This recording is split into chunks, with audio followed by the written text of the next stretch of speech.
My three questions are, first, how many projects has the ING actually financed during the year under review that can be excluded from upstream oil and gas extraction? How many projects do you intend to stop financing in the coming year? My second question is, does the ING know how many customers are expanding their fossil upstream oil and gas projects? My third question is whether the ING plans to continue financing the companies that are expanding upstream oil and gas, and to ask them to stop, and that if the company doesn't come up with a plan to discontinue that, then exclude them from financing. On to BankTrack.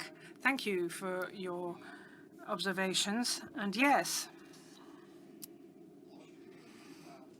if you want to follow the energy paths of IEA, you've got to get to work and constantly talk to your customers and make sure that they can achieve all this.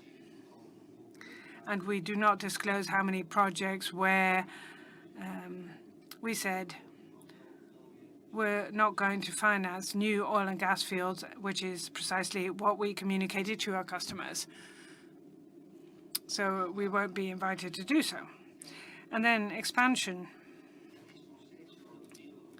The world, at the end of the day, is still dependent on fossil fuels. That's not what I want, per se, but that is simply the situation we're facing, which is why it's so important to engage with customers about their transition.